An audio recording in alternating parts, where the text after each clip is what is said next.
What's going on, guys? Welcome to the Top 5 at 5.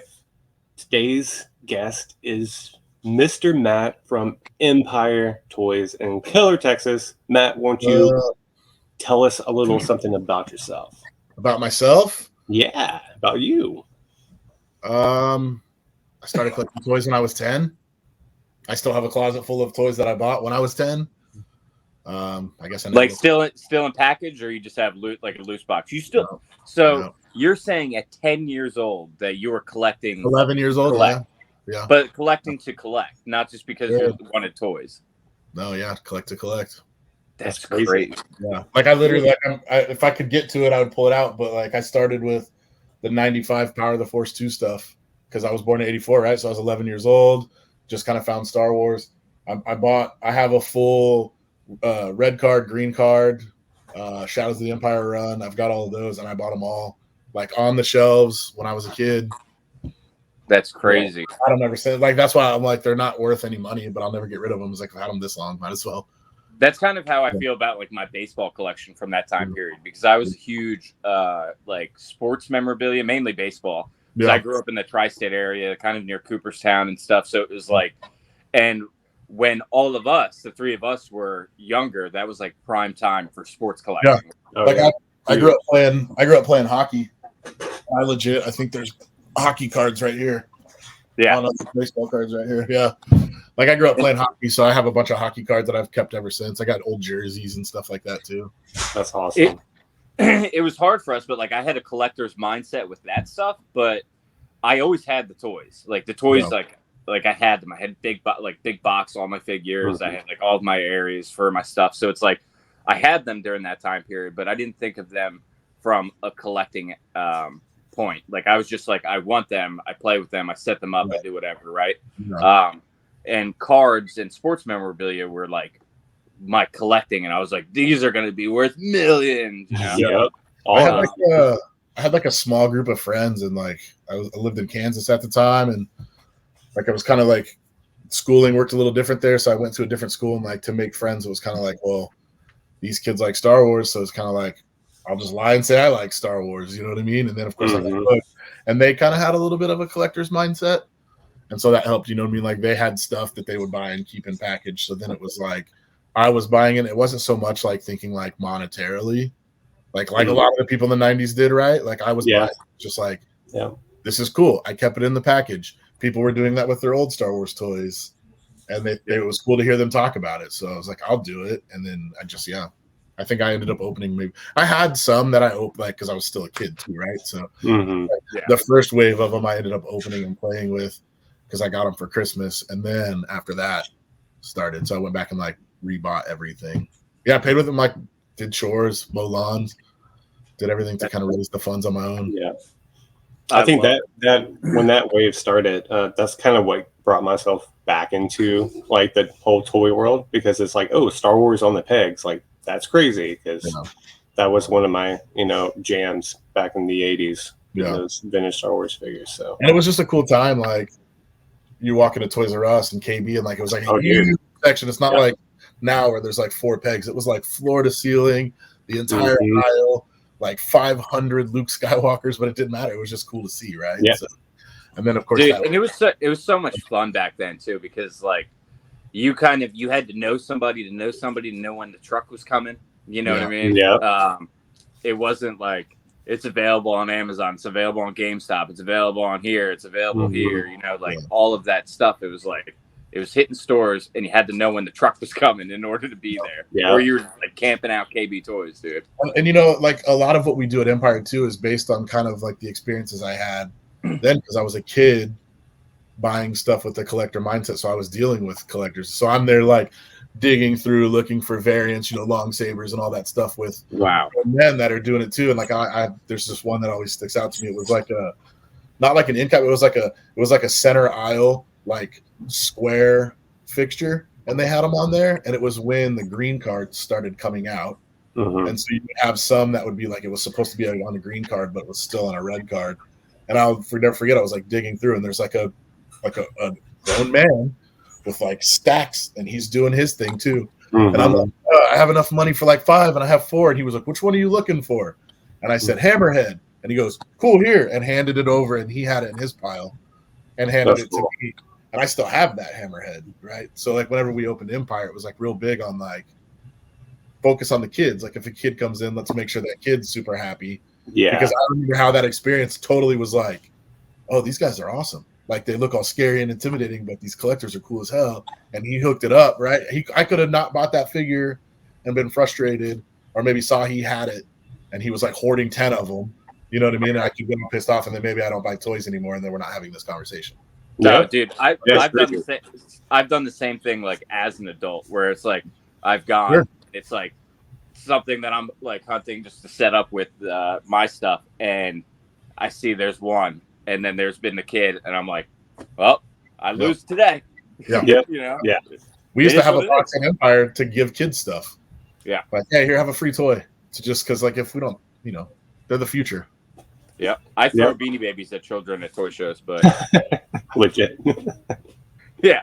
So yeah, the 90s were crazy collector mindset wise. Like the like Beanie Babies, Pokemon cards, and sports memorabilia. Yeah. And then sports memorabilia just boom, Pogs, dude. And Pogs, yeah. Pogs, yeah. But yeah, so that's crazy. But we should start talking about your top 5. We got 5. Matt's top 5 at 5 to go through. Matt, how hard was this? Dude, it was hard. Like I don't know if you can see behind me, but I have a bunch of like good, like I've got like 10 different biker scouts right there that we could have talked about. Like, right. I got all kinds of stuff. I got flat files full of artwork. It was just it was tough. So I managed to keep it to 1 comic book and some toys. So yeah, you kind of like broke it up into divisions. Yeah, I was gonna do like I have a bunch of Mondo posters. I was gonna do some of those, but then they're kind of hard to see on screen. So I was like, that's not gonna do it justice. So I kind of focused on toys. And every toy that I have, it's a full wave. I'll only show 1, but I have the full wave with the exception of 1. Yeah. Nice. So it's kind of like because I'm like a. So you get to talk about it, but you also get to include the other stuff a little bit. Yeah. Very smart. If anyone here is just joining us, this is the first of this kind that you're watching. What we're doing is we're doing the top 5 at 5, and we put Matt to the test to pick 5 pieces from his collection, not necessarily action figures, but just 5 pieces from his collection to show us today. What are his top favorites today? And we talk about it all the time. I could look at a shelf and say, all right, those are my top 5, and then look over here and say, wait, no, those are my top 5 now. You know? Yeah. I had it last night. I was like, yep, this is what I'm going to do. And then this morning I scrapped all but 2 of them. Yep. That's so funny. And what you got for number 5, Matt? All right, we'll do the lone comic book, and I feel like both of you guys could appreciate this. Yep. Right. Wow. Just a 3rd print. Number 1. A first print is my holy grail item. Yeah.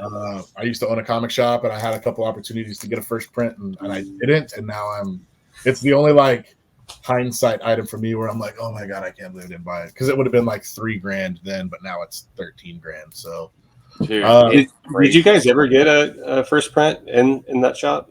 No. We got this 3rd print, and it never saw the light of day. Like I watched the lady walk in with the stack of books and saw the 1 magazine size, because this is bigger than a standard comic book. And I knew what it was, and I bought them. And she left, and I immediately was like, this one's coming home with me. I remember going to that shop, dude. Yeah, it was a fun store. But yeah, this is like, I was super into comics at the time. I wasn't really doing many toys when we had the store. So this was a big deal, because obviously like Ninja Turtles is such a big deal for all 3 of us. So to have an early print, I mean, like the 4th print it went back down to standard comic size. So it's just nice. That's awesome, dude. Great piece. That's such an interesting piece, because it's like really outside of maybe a couple other and then like any like really people that have like a lot of comic book knowledge in their brain. I know I'm wrong, but like to me, the Ninja Turtles in terms of 2nd or 3rd printings, like those are it's the only one I could really think of off the top of my head where like they're still like high value and they're still like highly sought after. Yeah, I was actually shocked, because it was like, so Collected Comics had gotten a number 1, and it was like super bad shape, and I was like, I think I'm gonna pull the trigger and get it. Like half of the back cover was missing. Integrated like a 3.5, and I was like, I'm not opposed to having a budget one to just have the first print. And when he told me the price, I was like, whoa. I hadn't really looked at that comic since I had the store, so I didn't realize how much it had changed. And then I went and looked at mine and was like, oh, okay, this is crazy. Yeah. No, it's cool. It came from, I bought it from the original owner. They bought it off the newsstand. They just weren't into it anymore. It's great white pages. It's in pretty good shape. So it's the only comic book I have that displays. It sits right up there. That's awesome. You know what that's currently going for? It's been probably a year or so since I looked, but so I'm looking right now. They're listed in the $1,500 range for like good. Nice. What if I told you that's not even the most valuable thing in the collection? It's crazy. It's third print, but it still catches those numbers. Yeah. I know they only printed 1,500 of the first one. I don't know what the print number is for third. I've never. So this is a comic run that's running right now. The crossover of the Power Rangers and Ninja Turtles. Yeah. And this is a variant tribute cover that they did. Yeah, I saw that. Love that. Yeah. It's just one of those ones that I was like, I've read those stories, like the crossovers between them and like the Batman TMNT crossovers, and they're good. Yeah. They're legitimately very, very good. The Batman TMNT one's really interesting because like you get to bring in the ooze. Is there a better name for the ooze, or do we just call it ooze? Ooze is good. Yeah. Okay. So they use the ooze on Arkham Asylum inmates. So you get to see all of the bad guys in the Batman like rogues gallery become mutated into whatever, and it's so like it's insane. It's cool. That's all of them. You got Bane, you got Harley Quinn, you got Joker, all of them. It's crazy. And then they made a cartoon, a graphic. I saw that. That's awesome. Yeah, really good. Awesome. Well, solid great number 5, dude. Like, wow. If that's your number 5, it's only going to get better. What's your number 4? Number 4 it's not rarity-wise. It's nothing like what we just went over, but personal-wise, it's super huge to me. Jurassic Park. Oh, yeah. I grabbed the Alan Grant only because it was displayed on the shelves, but I have a full Series 1 and Series 2 human collection. Like, I only did the humans. I don't know why, but I just have like super fond memories of, this is what, 95? 93. So right. So like I was getting into these, but with the idea of playing with toys still.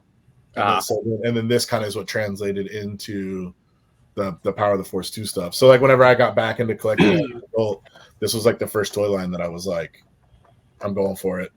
Right. And so I actually have, they did the black background, second release where it matches this like, I don't even know what you would call it. I think I might Sunset. Yeah. And so I have both versions of each series. Oh, wow.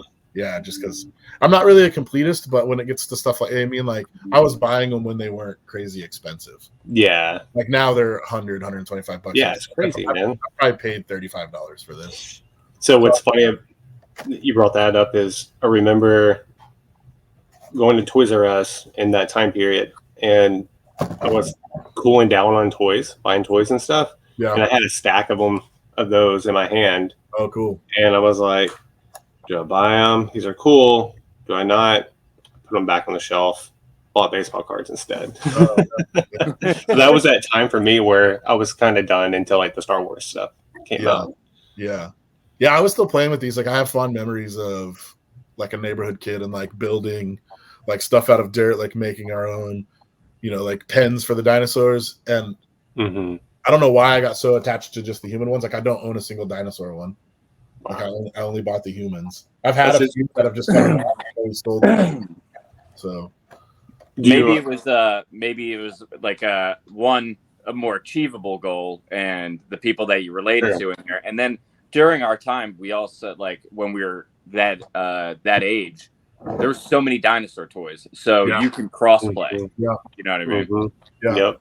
Yeah, and I wouldn't be shocked if like I'd have to talk to my parents, but I wouldn't doubt that these were probably cheaper. I mean, this still has a price of $5.99 from Kmart. Mm-hmm. So at the time, you know, I mean, like my parents weren't super wealthy, so it was probably easier to buy these. And if I had to guess, I bet the neighbor kid that I was playing with probably had a bunch of dinosaurs. So it was like he handled the dinosaurs and I was knocking out the humans. Sick. I've had one of those too. Actually, I think I still have a childhood one loose that still works. Yeah. So this is the only Jurassic Park piece. I'm sure there's been kind of some that left that came in and out of the collection, but this one I got for my birthday like 2 years ago from a friend that's not really in the community but supports the community. So it was like, all right, if I'm gonna get him something, and he walked into like a random toy store. Honestly, I need to talk to him because it literally could have been Empire. We had a bunch of them, so I wouldn't doubt it. Yeah, because he's been to Empire and he just doesn't know like who knows who, and we didn't even know each other at that point.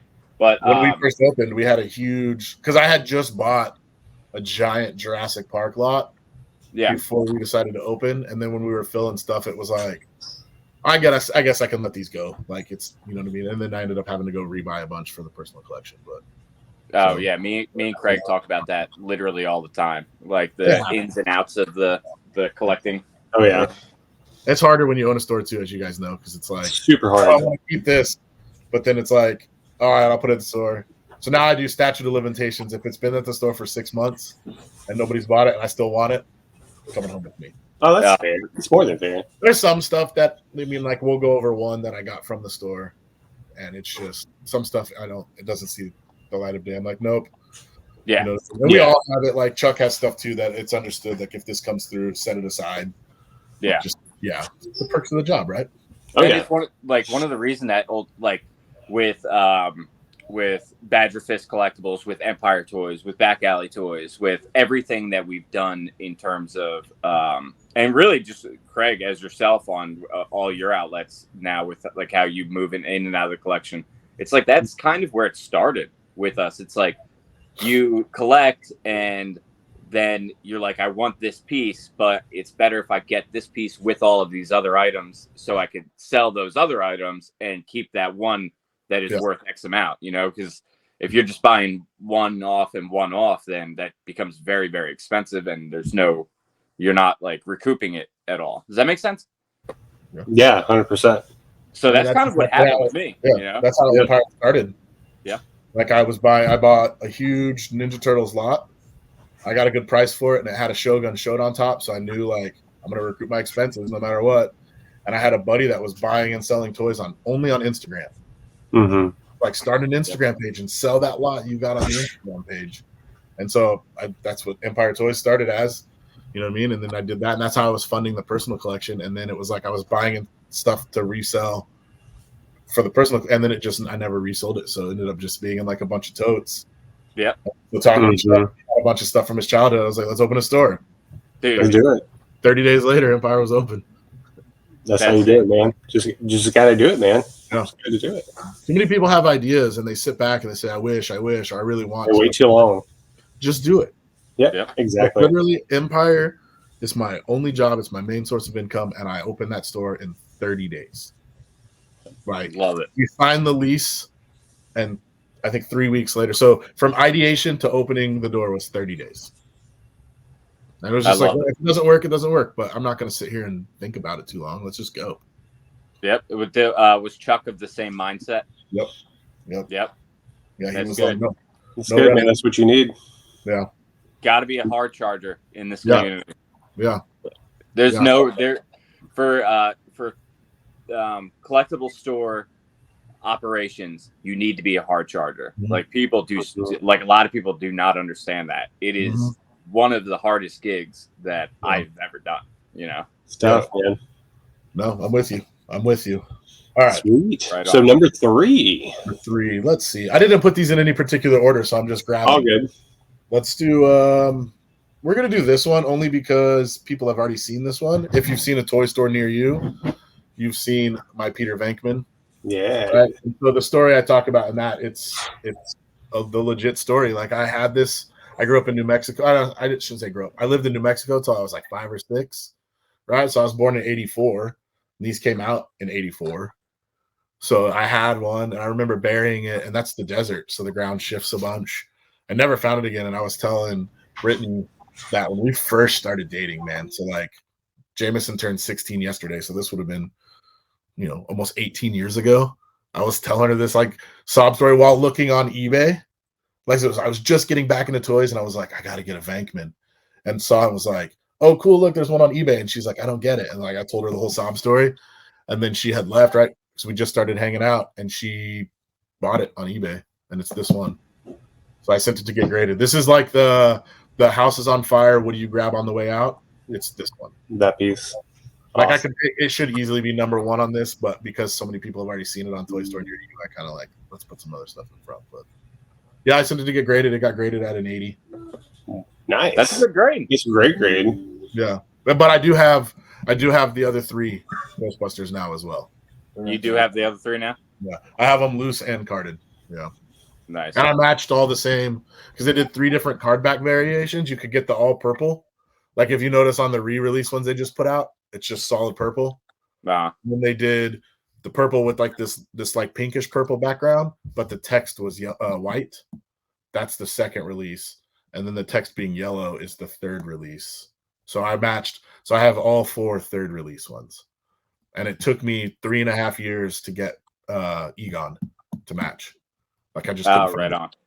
So the prices on these have gone pretty crazy these days. Like she paid $120 for this 18 years ago. And wow, 18 years ago? How many years ago? Whoa. 18. And 18? She paid 100. Yeah, she paid 120. Wow. Not then, but she wasn't going to lose it, right? And so my Egon that I bought 3 years ago, I think I paid like $350, $400. Yeah. Ungraded. And it was just because I was like, it was the first one to pop up on eBay in years. I was like, I'm not saying no. I'm buying it. Yeah. Yeah, I'm trying to. There's some pieces. Yeah, they are hard to find, and now they're even harder to find because the market is flooded with so much Ghostbuster stuff that it's like you really have to put in a lot of keywords just to find what you're really looking for. I talked to some like legit experts on Ghostbusters when I was hunting for the Egon, and like if you've been to Empire, we have a huge Ghostbuster selection. So like I got really addicted during COVID of buying Ghostbuster stuff. So I was just like sitting on Instagram and eBay and just buying Ghostbuster stuff. And they say the white text is the hardest to find. Like, yeah, you can find like when you see like the it's not going to set you back the most money, but finding like a full white text is tough. But the full purple background, it's going to set you back some change now. So it's a full purple background. Is that first release? Yeah. Yeah. Okay. And a cool thing too, if you look on the backpack, the string comes out of the back. On the first release, it's the only one that comes out of the bottom. So if you're buying loose ones and you see the string come out of the bottom of the Proton pack, it means it came on the solid purple card. And that one's 1984. I mean, they came out 84. This one's 87 because it's a third release. Okay. But they came out 84, So that would be a first release. Yeah. So that's a first release. That would have been on a solid purple card back. That's why that sold really well on my whatnot the other night. I had no idea. Yeah. I'm looking at one right now, vintage 1986 Egon. It's all purple. It's got the white text. And they're only asking $49 for it, man. It looks pretty good. Is it the re-release one? Because that's no. This is 1986. Oh, cool. Yeah. Oh, here it is. There's the kicker. Yeah, vintage 1986 Kenner Real Ghostbusters with repro card. Oh, yeah. I was like, dude, get on eBay. I'm gonna buy it right now. And they reproed the hardest to find cards. So, of course. And it was crazy when I was buying them. So it was like, I got Ray for like $40, $50. Winston was like $200, and he was hard to find. And I never dreamt Egon was going to be as difficult as he was, because when looking previously, like, and just like not getting around to buying him, he was everywhere. But then when it was finally was like, I'm going to complete this run, I could not find him anywhere.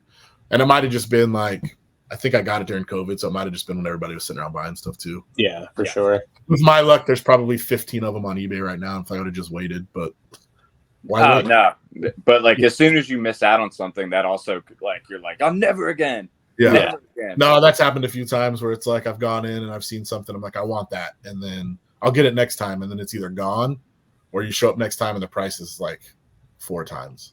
You know what I mean? That's not yeah. We call it famous last words at Empire. If anybody says I'll get that next time, like famous last words, it'll sell today. Yeah, and almost 100% clip it sells that same day to somebody else. So yeah, I've seen it happen with both people in the same store. Oh, I love that. I'm gonna get that next time. And then somebody else hears that and they were thinking about it, they just didn't verbalize it, and they go grab it. It's gone, man. And so now I'm like, my favorite saying is credit card it and figure it out later. Yep. Because at the end of the day, if you're collecting, you know the value, you know the outlets in order to change your mind later. Mm-hmm. So that's the exact mindset that I have. It's like if I'm thinking about it for longer than a minute, I'm going for it. Yeah, I don't buy anything with like monetary value in mind. No. For my personal collection. Obviously, for work, I have to. But for Mm-hmm. personal, I buy it because I want it. But I mean, it's probably safe to say none of us have lost any money on things we've bought for our collection. Like, yeah, you know what I mean? Like, if I really want it and I see it, I'm gonna buy it. And if it's something that with what I collect, I'm pretty into, odds are it gains value every year, anyways. Yeah, I'm gonna find it for a good deal. That's why I can't stop thinking about it. So yeah, mm-hmm. Exactly. And that's like I don't collect by any means for the monetary value of it, but if I'm on the fence and I'm thinking about it, it's the monetary value comes into play whether I have buyer's remorse, you know? Then I know, okay, this is what I can do with it if I do say like, hey, maybe I shouldn't have made that move or whatever.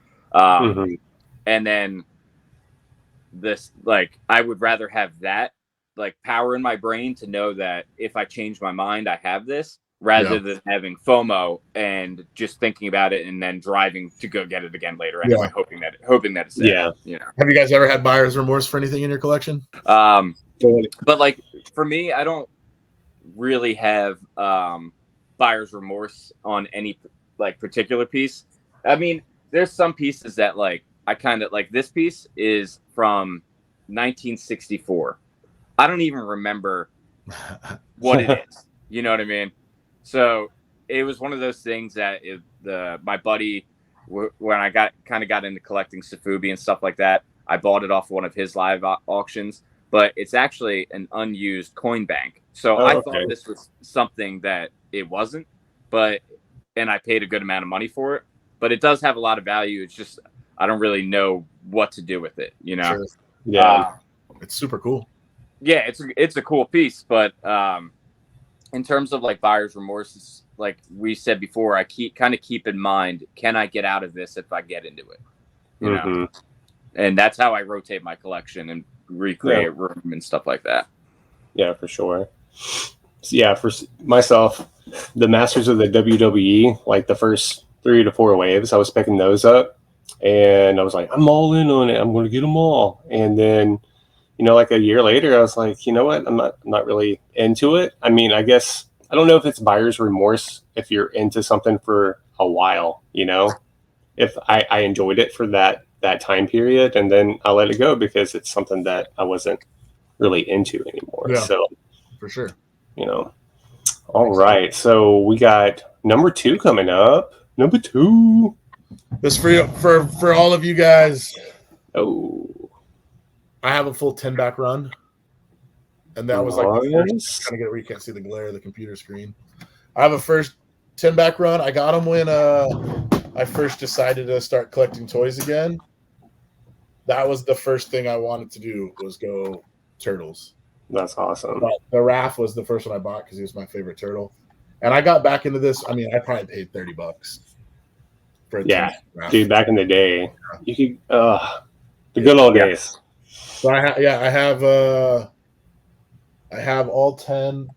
Bebop was the last one I got, and I recently got him. So, but I managed to get the 4 turtles before prices. Actually, I take it back. Leonardo, I had to pay a little bit of a premium for. The other 3 turtles I got before prices got crazy. I bought Splinter at Grapevine Antique Mall. Oh wow, $30, like 5 years ago. I never found anything at that antique mall. That's the only thing I've ever got there.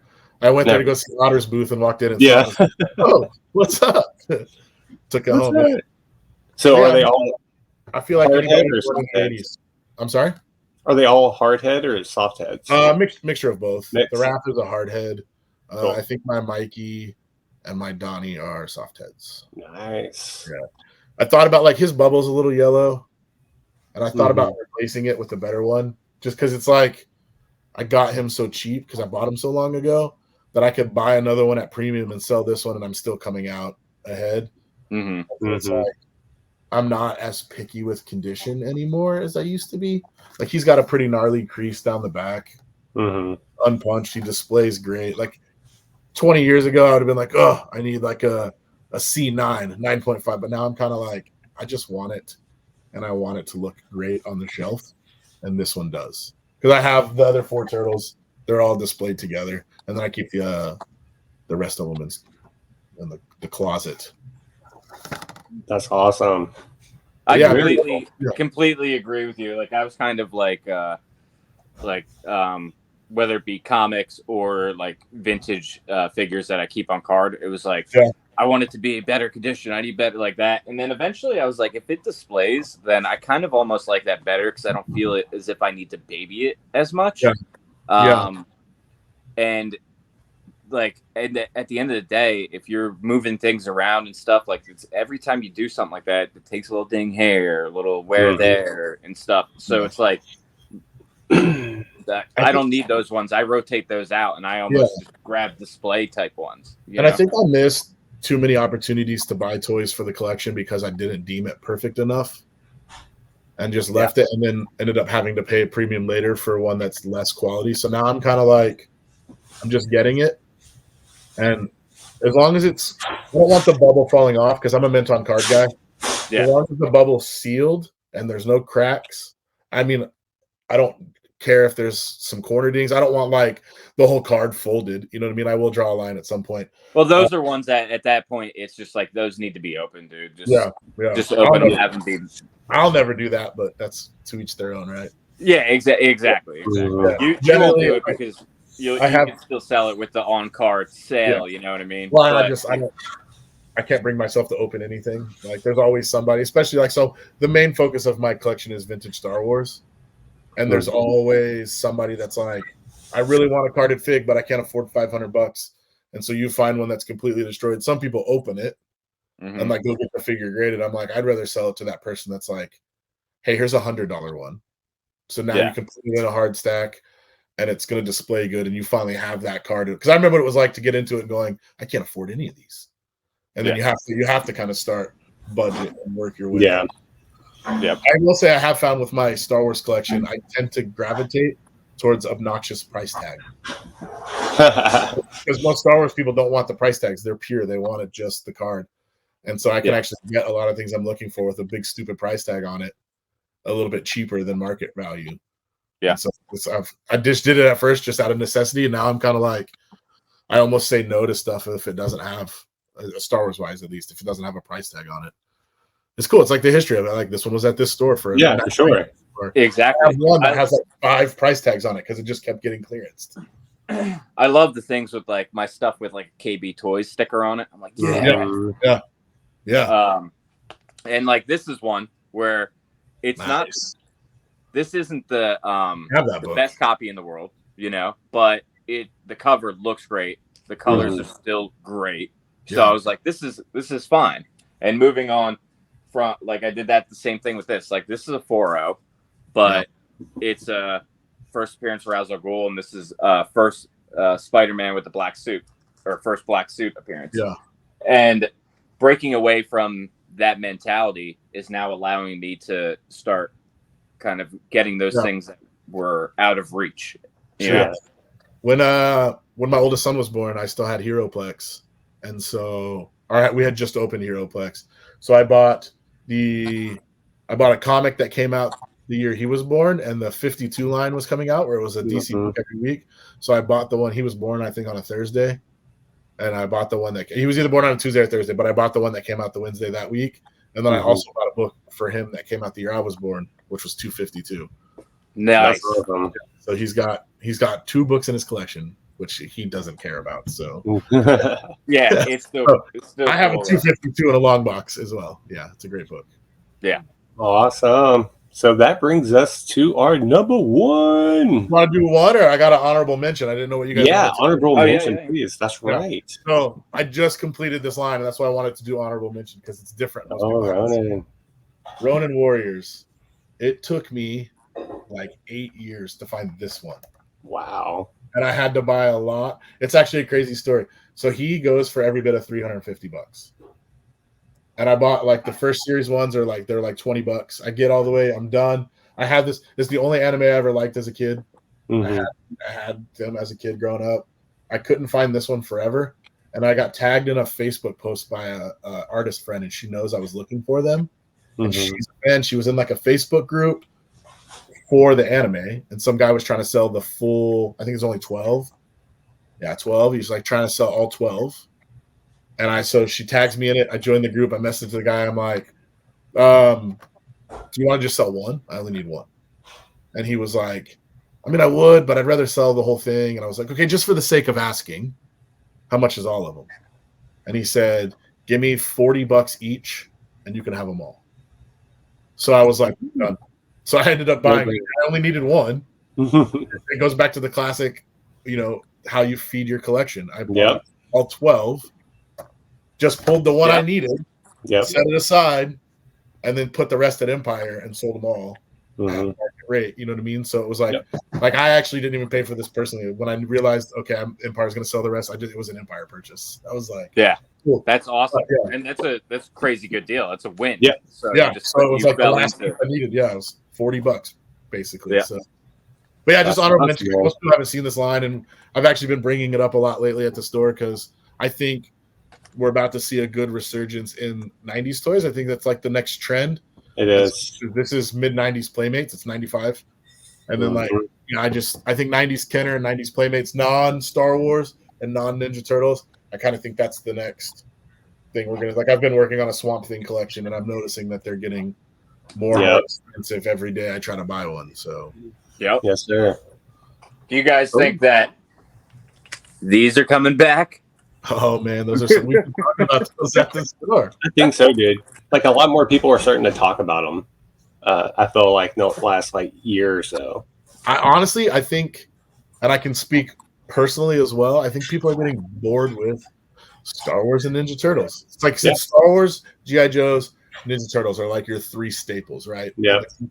Everybody starts there, and then Power Rangers too. I think. Yeah, I'm still gonna do those 3, and then Power Rangers.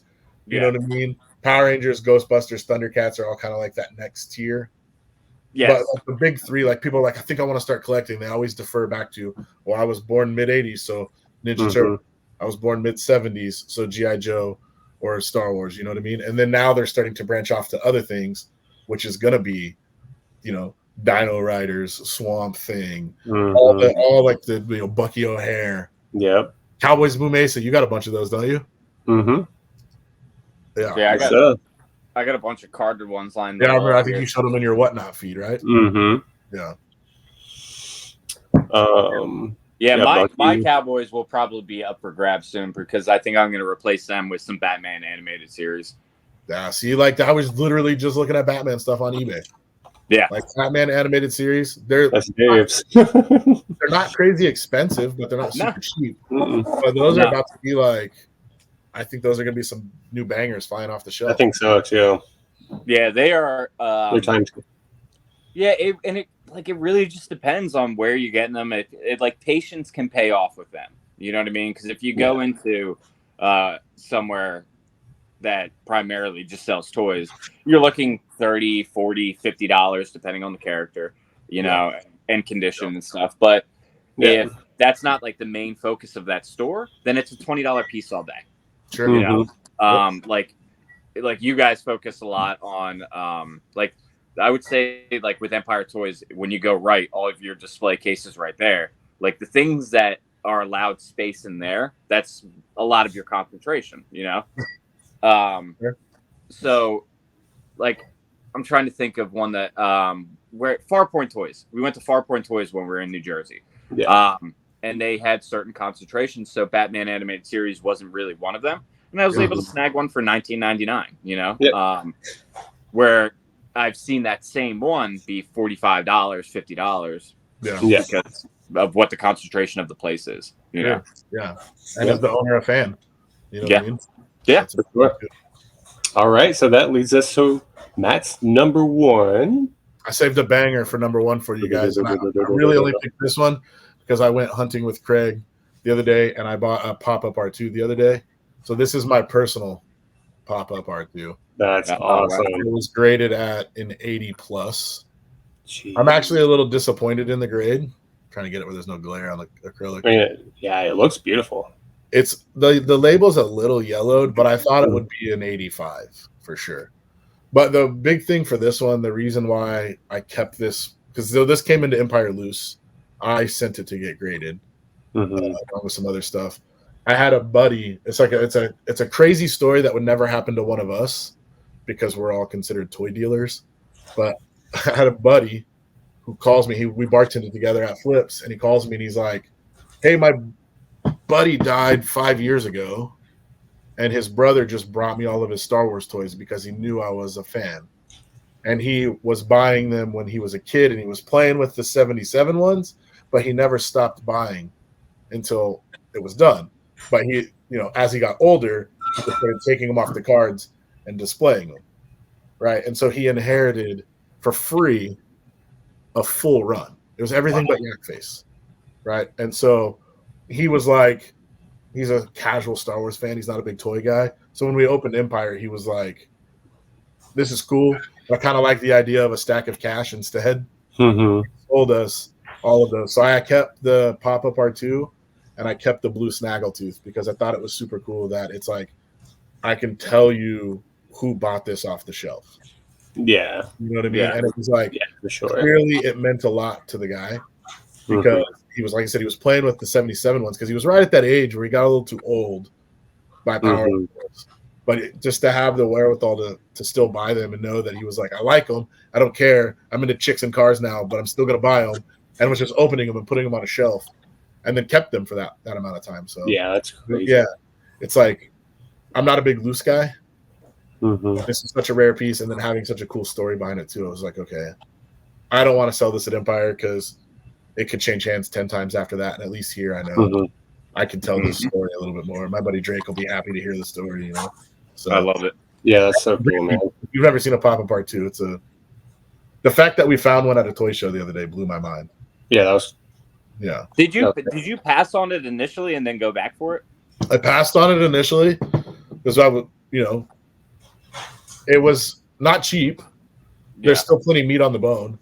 I negotiated down a little bit, but for me, it was like he was actually showing Boston Mike. It was before Craig came over to record. I was standing with Mike. Mike literally bought the only 2 G.I. Joes at that show.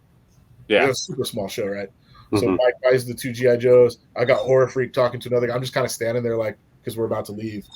And he shows Mike, and I asked the price, and he tells me the price. I'm like, okay, cool. And then he kind of just like chucks it in the bag with all of his other stuff. Like it's a toy, I get it, but I'm also like, that's like a top 5 rare Star Wars toy. And it was like, he knew it was money, but he didn't care enough about it. He just threw it in this like Walmart bag full of loot. Other stuff. Like I walked off and like I was talking to Craig and I was like, they're like, we're about to leave. I was like, I gotta go back. Like, I gotta rescue. I gotta save the pop up, man. So I went and, you know, I had talked to my buddy Keone, and Keone was like, what? And when he said that, I was like, okay, Keone's gonna go buy it. So I had to beat Keone. So yeah, I went and rescued it. You know, it's in the glass case for sale at Empire, but it was more about like, it didn't need to be in a Walmart shopping bag. You know? Yeah. So I love that. It's funny because I kind of like caught that through watching Craig's video. So if anyone watching this right now wants to see the one that we're talking about right now, pop up into the video before this, right? Came out 30th of January. Yeah. So 30th of January, 2023. If you want to see that video, you'll get to see Narc. You'll get to see Matt, Boston Mike, Eric from Horror Freak. We got good stuff, man. Where they find that. Yeah. We got good stuff. If I didn't buy the pop-up, I was headed back to buy that undercover turtle. I was like, yeah, dude. I'm thinking about it. Yeah. Did anyone get the turtle?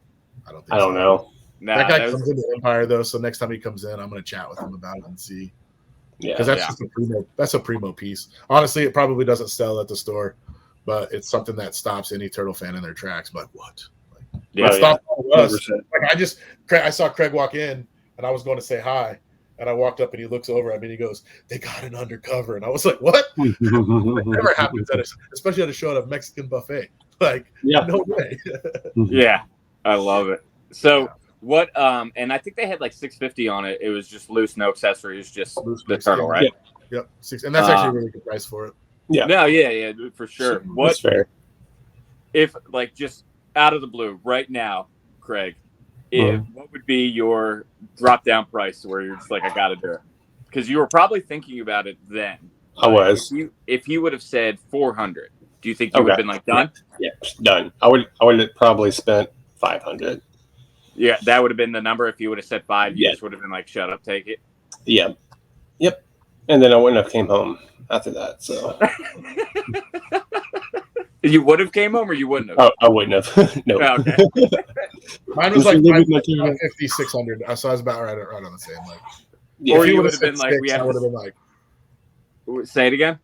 Said if he would have told me 600, I probably would have really. You probably would have. 550, 550. That's I'm probably right there with Craig. Like it would have been interesting if he would have said 500 to see who would have got it. Oh yeah. Like a bunch of heavy hitter collectors and dealers standing right there at the same time. So I love it. Well, right now it is freaking crazy. Well, no, it's not as crazy, but it's snowing. Yeah, I can hear it hitting my window on this side. Yeah. Well, I mean, awesome. Yeah. Top 5, dude. Yeah, I really like it. Yeah. I like the pop-up story. Yeah, I want to some diversity to you guys. Matt, where can everybody find you at? I'm on Instagram under Matt_Houk, Houk, or you can find me at _Empire_Toys. Cool. Located in Keller, Texas. Yeah, located in Keller, Texas. Full brick and mortar toy store. We're just rebuilding the website to launch some serious e-commerce. We just started some YouTube comment trying to follow in your lead. Yes. A little bit. Yeah. That's been fun because I'm trying to buy all the Power of the Force 2 toys under a certain budget, and it's proving to be more difficult than I thought it was going to be. Dude, that box is in my garage. Yeah. I just went to a guy's storage unit to buy some because he was like hooking it up on price to kind of bring me back under the budget that we set. That's when I'm going to go over, but it's been fun. Just because everybody's like, "You're buying what?" And I'm like, "Yeah, I need all of it." Why not? Yeah, so I love it. We're trying to do a lot of fun stuff coming up at the store, like, we got, once the weather starts getting a little better, we'll start doing some events. We'll try to do another little pop-up event. We're talking about maybe trying to do like a monthly, kind of like Lost Toys used to do. Oh yeah. Those are the good old days. Yeah, and it was really great for the community. It brought everybody together. We could all hang out, but we don't have anything, on the west side. All that stuff was always on the east side. Yeah, we're always driving. Yeah. If you're a West Side collector, we're always in Dallas. So it was. Yeah, we're talking about maybe trying to do something like that to make the people from Dallas come to us for once. No, it's so far. I drive. I'm in Richardson and Garland all the time, so I actually need to come see your store next time I'm down there. Oh, dude, yeah, it's always changing. I'll tell you that. It's and it's in a back alley.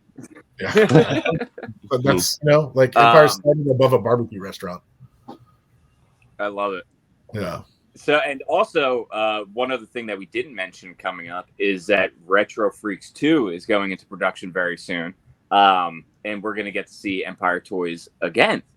So that's going to be super exciting. We're within the next week or two, we're going to have further discussions on that. We'll be actually shooting a scene there really soon. I got to say, I don't think we've said it publicly because it's always just been in private communication with you guys. So we had no idea what to expect whenever you guys came in. I was like, this could be some dudes with cell phones. We don't know. And then when the whole crew showed up, we were like, oh crap, let's go learn these lines really quick. Like Chuck was out back behind the building because he hadn't even seen the script. See if it took the work. And he was like, yeah, frantically. But we had so much fun that day. Like the only bummer that day is that we both had to leave. You know what I mean? Yeah. We get the kids from school. It's like if we didn't have to leave that day, we could have been there for the whole like the bus part of the shoot and everything. Like I didn't want to leave, but it was like looking at the clock on my kids standing outside the school right now. Like it's hard, man. We're gonna plan better on the next one to make sure we don't have to peace out, so we can just do what we need to do that day. So Craig and I already know everything with you guys is written. Like you kind of gave me like a little bit of a spoiler privately. Obviously, I'm not going to say it here. Yeah, but if unless you changed anything, I'm so excited. Yeah, I did change some, but like I didn't change some. I just added some. I think is what happened, right, Craig? Yep. Like it really happened from a moment, but anybody watching this in the toy community is truly gonna love what goes down with Matt and Chuck and even Matt Rod. I was gonna say, if you could sneak Matt Rod in, you'd make his freaking day. He's in, man. He's already in. He's written. Yeah, we keep calling. I can't remember the guy's name that played the store clerk in Spencer. Spencer, yeah. Yeah, we keep calling him new Matt Rod. Matt Rod's like, what the? Come on, guys. If you put him, he's in, man. He's already in. And Craig and I and our other writer director Michael Golderman, we talked about it before we even started putting pen to paper on the scene, and we're like, we have to include him, you know. And again, when we were originally making that one, this was all the first time that we were meeting, you know. So it's like, we didn't really know any better. Or he would have been in Retro Freaks 1, because our mentality, like we keep saying over and over again, is if you want to play, you can play. You know, we're trying to be so inclusive that it's like the most inclusive experience, and everyone that's involved with the content that we're putting out, not only with Retro Freaks, but with YouTube and our whatnot and our Instagrams, anything that we're doing, it's inclusive. We're like you guys are doing at Empire Toys.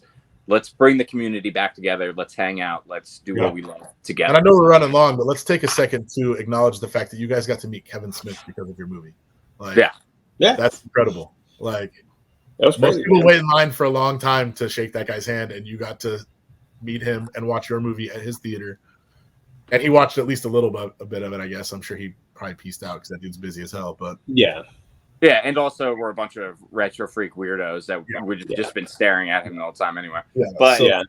They were weird. They were incredible hosts, and the crazy thing is like with Kevin Smith. So I'll tell this quick story. We'll wrap it up. We'll say goodbye. But I've loved Kevin Smith's movies. I grew up not too far from him because I grew up in New Jersey. And I loved his movies from when they started coming out. And I was too young to be watching them, but I was, because I was introduced to them by my sister, right? And I knew that I wanted to make movies when I was, you know, and then you grow up and you start telling people that, and they're like, are you really going to do that? You know, especially when you're like a real blue collar family from freaking North Jersey, you know what I mean? Yeah. And so then I went into the Marine Corps, and when I was up for re-enlistment, I read his book, Tough Shit. And I had alreed watched all of his stand-up. Yeah, great book. I have it right over there. And I was watching his stand-up, Comic Book Men, the show after Walking Dead was airing at the time. So he was like really fresh in my brain. And we went back to New Jersey while I was on leave after I got back from when I got back from my deployment. And we went to Secret Stash, and one of the only things I bought a signed Bluntman and signed Chronic action figures and Tough Shit by Kevin Smith. And I read it as my re-enlistment package was coming in. And instead of signing my re-enlistment package, I said, I'm going to go to fucking film school. Oh, yeah. That's awesome. So I read the book. I was like, because the book is very much like a motivational book. Whether you want to make movies or whatever you want to do in life, like that's what it is. It's like whatever you want to do, just try to do it, you know? And like, look at this guy who literally had no connections and he did it, whatever. So all of that's in my brain. I get out, I go to film school, and like all through film school, I guarantee anybody that I've ever met talking about movies is so sick of me talking about Kevin Smith. They're like, because they're like, well, how about we do this crazy shot? I'm like, nah, man. we're gonna do a fucking 2-shot locked on, and it's gonna be blah blah blah blah blah blah. You know, because that's just what I love. You know, and those were the movies that like we had to emulate because we're working with $0. You know, Sure. we don't like the toy game is hard. The film game is also hard. You know, it's so becomes so expensive so quick. So we didn't have any money. So it was like we have to emulate the movies that did it lower. You know, so when he was coming to Dallas and there was an opportunity, like I kept saying throughout the production, even of Last Hall, I was like, we got to get Kevin Smith to see it. We got to get Kevin Smith to see it. Like, I don't even care whatever happens with it. Like, I just want him to, I want to know that he watched it, you know? Yeah. And when he came and I went and I stole the microphone basically at Texas Theater and was like, will you watch our movie, please? Yeah. I love it. But, I love it. But he was like, yeah. I mean, so it was insane, dude. That's crazy. All three of us are a prime example of just shoot your shot. Yep. Yeah. I mean, like, I think we're all pretty successful in what we do. Nothing to do it but to do it, man. Yeah. Don't talk about it, be about it. That's it. And then one last thing on that is that like with Retro Freaks 2 and the future movies that we're all making as a team, because again, our team is just getting bigger. So everyone's always going to be involved in some sense with everything that we do in terms of narrative filmmaking now, you know, and even not narrative filmmaking, like other things that we're working on, we're all going to be inclusive. But we created a relationship with this team from Jersey, Kevin Smith, Ernie O'Donnell, Josh Roush, Liv Roush, like all of these guys. And like our community grew. So now we have this venue. Like Retro Freaks 2, our goal is to have our East Coast premiere again at Small Castle, you know? Yeah. I'm going to so yeah, I mean, I just love That's it. awesome. Retro Freaks wouldn't be what it is if you guys weren't so generous with your store as well. 100%, man. We didn't even have to talk about it. We were like, yeah, let's do it. Yeah. Even if you weren't going to be in it, you still could have used Empire and it would have been fine. Yeah. Inclusiveness, my man. But awesome. Well, on that note, we're going to end this thing, guys. Thank you so much for joining, Matt. Thank you for your time, sir. Of course. Make sure you follow all of the stuff down below in the description. And guys, until next time, peace.